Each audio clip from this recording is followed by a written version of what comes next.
दिल्ली से एक केस आया है भाई, और इस केस के बाद तुम अरेंज मैरिज तो छोड़ो, तुम शादी तक के नाम से डरोगे। एक दिन नाम के लड़के की शादी होती है एक निकिता नाम की लड़की के साथ, अरेंज मैरिज के थ्रू। अरेंज मैरिज का सेटअप होता है। तो अरेंज मैरिज जब उनकी होती है तो जो लड़की होती है निकिता नाम की, भाई निकिता नाम की इतनी हरामी लड़की क्यों निकलती है मुझे नहीं पता। तो क्या होता है, उस लड़की की शादी हो जाती है, 1 महीने तक सब कुछ अच्छा चलता है। 1 महीने के बाद लड़की कह देती है कि मैं तो तेरे मम्मी पापा से अलग रहूंगी। जिस लड़के ने ये स्टेप उठाया, किसी भी लड़के ने अगर ये स्टेप उठाया, उसकी जिंदगी तबाह होनी है, गारंटीड। आज के टाइम की बात बता रहा हूं मैं। उस लड़के ने अपने मम्मी पापा से अलग होके घर ले लिया किराए पे। अब किराए पे जाते उस लड़की ने क्या शुरू किया, एक लड़के को बुलाना शुरू किया जो उसका फ्रेंड था। अब वो उसके पति के सामने भी आया करता था, वो उसका जो दोस्त था। तो उसके पति ने ऑब्जेक्शन उठाया कि मुझे ये चीज नहीं पसंद है कि तुम किसी लड़के को बुलाओ, चाहे वो कोई तुम्हारा दोस्त हो चाहे कुछ भी हो। तो जब वो उस लड़का ऑब्जेक्शन उठाने लगा तो उस लड़की ने क्या ड्रामे करने शुरू किए कि ये तो आएगा, तुम्हें से जो करना है तुम कर लो।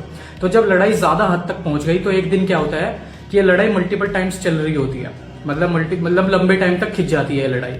अब उसके बाद वो लड़की क्या करती है, एक दिन वो जब अपने शाम को ऑफिस करके घर आता है तो पता चलता है कि निकिता गायब हो चुकी है। अब निकिता कहाँ थी मुझे नहीं पता।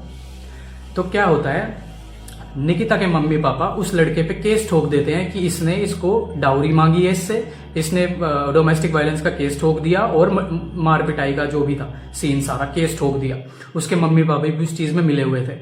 अब क्या होता है, जब उस लड़के ने उस लड़के के ऊपर ऑलरेडी लड़की ने केस ठोक दिया है, अब वो लड़का इतना ज्यादा परेशान हो चुका था, उसके बाप को ऑलरेडी एक बीमारी थी जिस वजह से वो हार्ट की बीमारी से मर गया, मतलब उसके दिल का दौरा पड़ गया और उसका बाप मर गया। अब उस लड़के को इतना ज्यादा गिल्ट है कि यार मैंने अपने मम्मी पापा से अलग होना क्यों चाहा। उसने अपने मम्मी पापा से अलग होकर अपना घर बर्बाद कर दिया। वो लड़की भाग गई किसी और के साथ, भागेगी वो जो उसका बॉयफ्रेंड था या दोस्त, जो भी सो कॉल्ड दोस्त, भागेगी तो उसके साथ ही वो। अब वो लड़के का बाप मर गया, उसकी माँ बस बची हुई है और उस लड़के के पास ऑलरेडी इतने सारे केस चल रहे हैं। तो भाई मैं तुम्हें यहाँ पे बस ये एक चीज बताना चाहता हूँ कि शादी मत करो आज के टाइम में। अरेंज मैरिज तो छोड़ो, तुम लव भी मत करो भाई, बहुत गंदा सीन चल रहा है। एक चीज तुम्हें मैं बताता हूँ, तुम शादी कर रहे हो, ठीक है, यहाँ पे लड़की लड़की दोनों की बात करूंगा।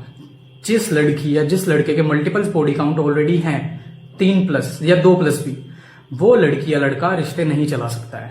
तुम मानो मेरी बात, वो लड़का रिश्ते लड़की नहीं चला सकते हैं, दोनों नहीं चला सकते, क्योंकि वो एक दूसरे के physically emotionally already baggage carry करके चल रहे हैं। अब तुम आके बकवास कर लेना मेरी कमेंट सेक्शन में, पर मुझे घंटा फर्क नहीं पड़ता। जो सच्चाई है वो सच्चाई है। अब जो बंदा ऑलरेडी 2-3 के साथ मुंह मार चुका है, जो लड़की 2-3 बंदों के साथ मुंह मार चुकी है, रिश्ता नहीं चलेगा। मैं गारंटी ले रहा हूं मोहर ठुकवा के।